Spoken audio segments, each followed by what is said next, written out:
Mga katrops, welcome back ulit sa aking channel, Sports React PH. At ngayon nga ay pag-uusapan natin ang balitang malapit na nga na pong bumalik si Jonathan Kuminga sa Golden State Warriors.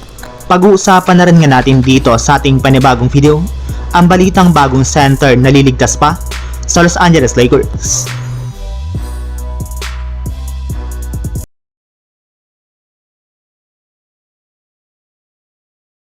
Kahit gustuin man nga po mga katrops ng Golden State Warriors na makaangat sa standings ng Western Conference sa huli nga po nalang 27 games sa regular season, ay hindi rin naman nga po nila yan magagawa kung hindi healthy ang lahat ng kanilang mga players. At base nga po sa pinakahuling inilabas na balita ngayong araw, mukhang paunti-unti na rin naman nga pong makukumpleto ang kanilang lineup sa inaasahang pagbabalik dito ni Jonathan Kuminga.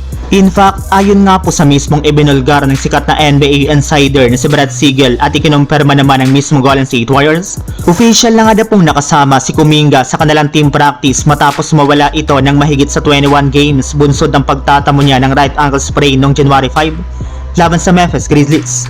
At dahil nga po sa nagawang malaking progreso ngayon sa recovery ng kanilang batang player, ay expected na nga po na makakapaglaro na siya sa kanilang mga susunod na laban ngayong linggo o kung hindi naman ay next week. Magpo-focus na lang naman nga po ito sa pagpapalakas ng kanyang binti at pagpapakondisyon ng kanyang pangangatawan upang makakuha agad siya ng rhythm at hindi siya agad magtamo pang muli ng injury. Samantala, punta naman tayo sa ating sunod na pag-uusapan sa balitang bagong center na liligtas pa sa Los Angeles Lakers. Pagkatapos nga po mga katrops na matalo ang Lakers sa kanilang game ngayong araw laban sa Hornets, ay bumagsak na nga po sa 32 wins at 21 losses ang kanilang kasalukuyang record sa standings bilang top 5 sa Western Conference.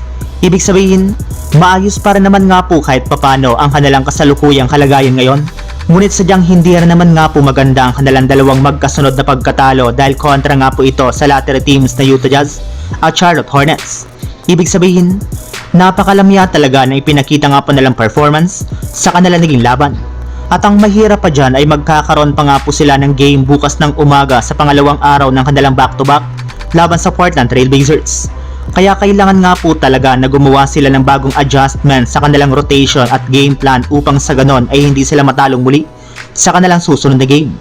Bukod rin nga po dyan mga katrops, may isang NBA insider na rin naman nga po nagsabi na kailangan pa rin nga po talaga ng Lakers ng bagong center, kagaya na lang ni Jalen Duren na isa sa mga target nga po nalang big man sa nagdaang trade deadline.